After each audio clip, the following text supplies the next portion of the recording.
Halo Dracindo Lovers, berjumpa lagi dengan Mimin. Oke guys, beberapa waktu lalu Mimin memberikan sebuah video, yakni alur cerita drama historical, Love Like the Galaxy, yang dibintangi oleh Wu Lei dan juga Zhao Lusi. Nah, di kesempatan kali ini Mimin akan melanjutkan alur cerita bagian 2 dari drama tersebut. Sebelumnya pastikan kalian jangan lupa untuk like, subscribe, dan aktifkan notifikasi kalian dengan tekan tombol lonceng. Setelah orang tua Niao Niao melarang bibi kedua untuk ikut ke kediaman barunya, bibi kedua langsung marah besar. Dia juga langsung pergi mencari Niao Niao dan menyumpah serampahi Niao Niao, sebab menurutnya Niao Niao sengaja mengecoh bibi kedua agar terjebak di kediaman ini. Tak hanya itu, setibanya di kamar, bibi kedua juga langsung memarahi paman kedua. Karena menurut bibi, paman tak bisa melakukan apapun dan hanya diam saja ketika bibi kedua diperlakukan seperti itu. Saat bibi kedua mengamuk dan menghancurkan seisi kamarnya, tiba-tiba ibu Niao Niao datang dan langsung menyuruh pelayannya untuk membawa pergi paman kedua. Di situ ibu Niao Niao beraksi untuk memberi pelajaran bibi kedua. Ibu Niao Niao merasa, dia perlu untuk memberikan bibi kedua pelajaran. Saat bibi kedua ingin membawa pergi Yang, ibu Niao Niao tak menyetujuinya dan mengatakan kepada bibi kedua bahwa ia harus merasakan apa yang dahulu ia rasakan. Disitulah flashback 5 tahun yang lalu terjadi, di mana ibu Niao Niao yang baru saja selesai melahirkan harus dengan terpaksa meninggalkan Niao Niao untuk pergi mempertahankan kota. Saat itu bibi kedua adalah dalang yang menghasut sang nenek untuk mempertahankan sang cucu tetap berada di samping nenek. Mereka berkata bahwa dengan meninggalkan anak tersebut maka akan memberi keberuntungan untuk si nenek. Karena saat itu ibu Niao Niao melahirkan 2 orang anak kembar, yakni perempuan dan laki-laki, maka si ibu memutuskan untuk meninggalkan anak perempuannya untuk tetap berada di dekat sang nenek. Walaupun berat hati, namun itu semua harus ia lakukan. Dan inilah saatnya ibu Niao Niao melampiaskan semua amarahnya waktu itu kepada dalang sebenarnya, yakni bibi kedua. Di sisi lain, Jenderal Ling Bui tetap melanjutkan untuk menyelidiki kasus penyelundupan senjata tersebut. Ia datang ke sebuah toko, di mana pemilik toko tersebut, yakni Su Jinzong, memiliki andil dalam sebuah skandal ini. Namun, saat ia dan pasukannya telah datang, ia tak menemukan siapapun dalam toko tersebut. Yang ia temui hanyalah sekumpulan makanan yang masih hangat di atas meja. Merasa Su Jinzong masih berada dekat dalam toko itu, maka dia dengan hati-hati mencari Su Jinzong. Dan benar saja, ia menemukan jalan rahasia di ruangan tersebut. Dan saat ia membukanya, ia berhasil menemukan Su Jinzong dalam ruang rahasia tersebut.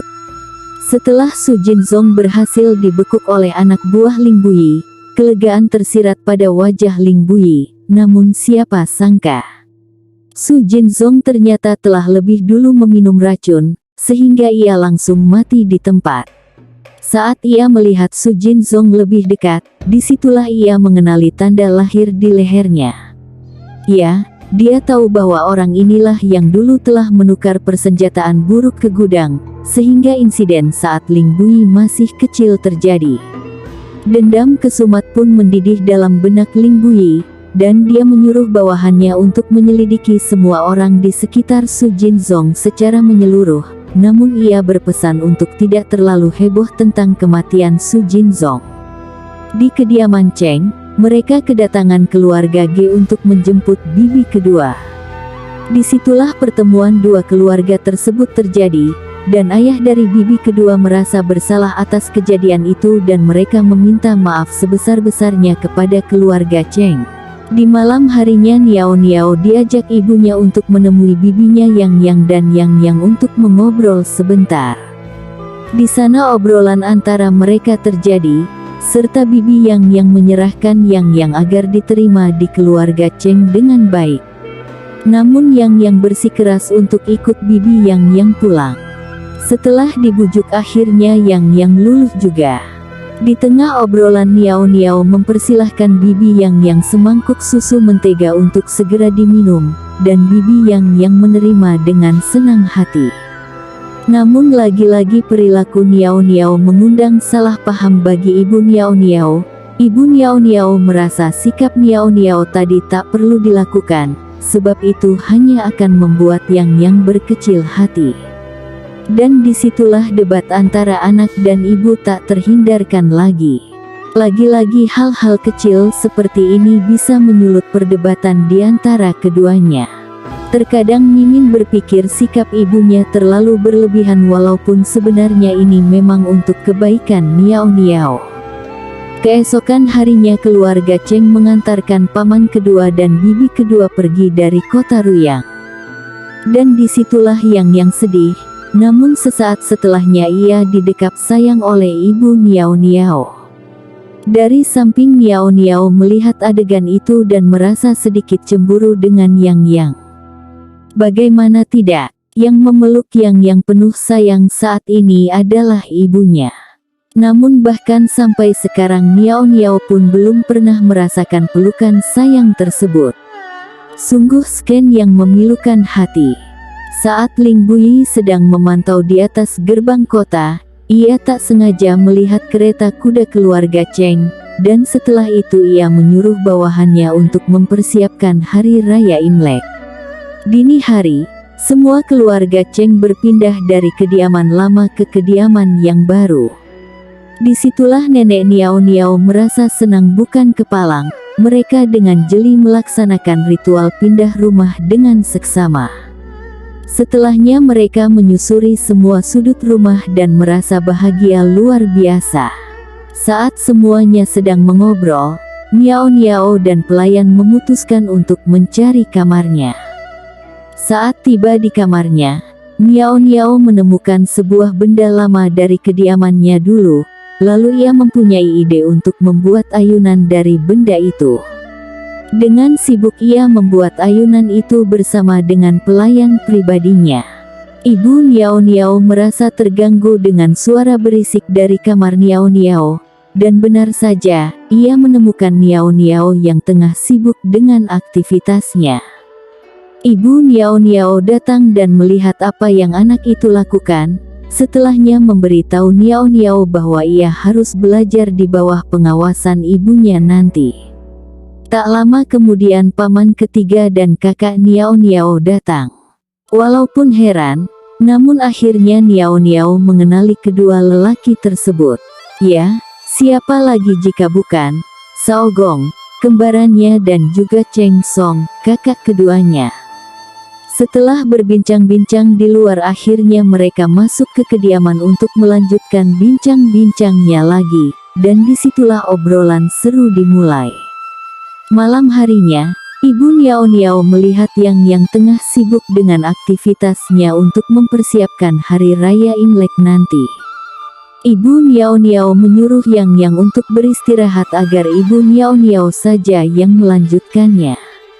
Setelah Yang pergi, terjadilah obrolan Ibu Niao Niao dengan bibi ketiga di mana Ibu Niao Niao tengah membanding-bandingkan Niao Niao dengan Yang. Tanpa sengaja Niao Niao dan kedua kakaknya mendengarnya, sehingga Niao Niao merasa tersisih lagi. Sungguh Ibu Niao Niao ini hobi sekali membanding-bandingkan Niao Niao dengan Yang. Keesokan harinya Niao Niao berkumpul lagi dengan kedua kakaknya dan mereka berdua memberikan hadiah-hadiah menarik untuk Niao Niao. Salah satunya adalah kakaknya memberikan meja berukir kancilin untuk Niao Niao. Namun meja itu masih berada di dalam kamarnya, sehingga Niao Niao menyuruh pelayannya untuk mengambil meja tersebut. Di pertengahan jalan pelayan Niao Niao bertemu dengan pelayan Yang, dan pelayan Yang berinisiatif untuk merebut meja tersebut dari tangan pelayan Niao Niao, sehingga skema pun ia mainkan. Sampai-sampai akhirnya mereka bertengkar. Ibu Niao Niao yang melihat adegan perkelahian mereka akhirnya marah, apalagi pelayan Yang sampai pingsan. Ia akhirnya menyuruh Niao Niao untuk datang ke aula utama. Di aula utama, Ibu Niao Niao mulai menyidang mereka semua. Di saat yang seperti itu, kedua pelayan Yang pun masih berkilah dan berakting. Merasa kesal, akhirnya Niao Niao mencari kebenaran dan dengan berani melawan ibunya.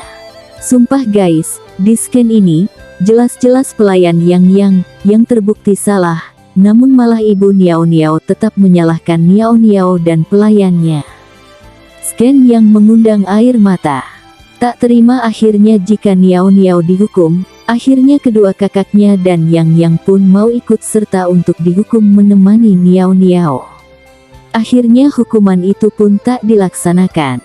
Sebab akhirnya bibi ketiga merayu dan menengahi masalah ini. Dan akhirnya mereka semua tak lagi berlutut lagi.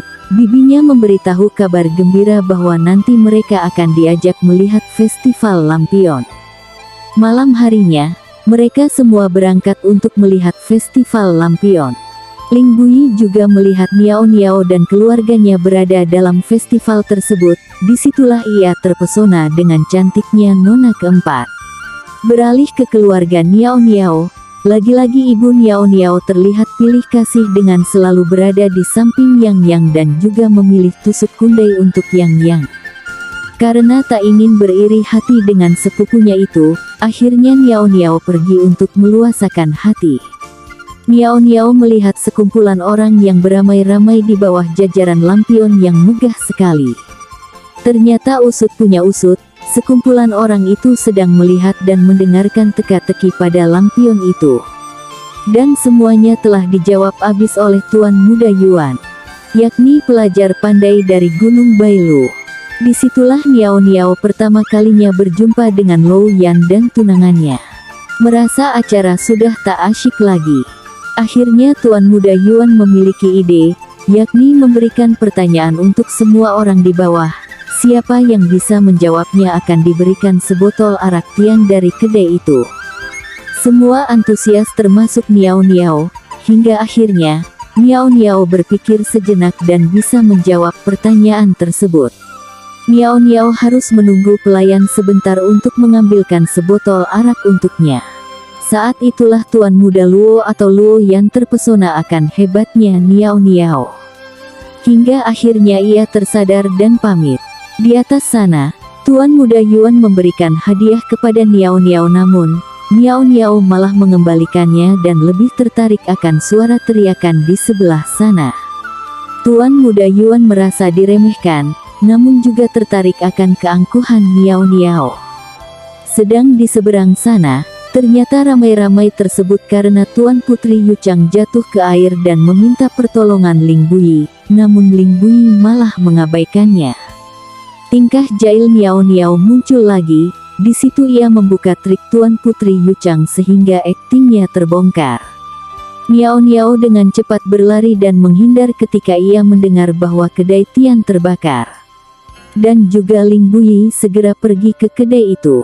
Setibanya di sana kedai sudah membara penuh dengan jilatan api, dan Niao Niao malah pergi ke sana, ya, tepat di bawah deretan lampion itu. Tak disangka deretan lampion itu jatuh dan hampir saja menjatuhi Niao Niao, namun beruntung, ia segera diselamatkan oleh Ling Bui. Disinilah adegan terjadi.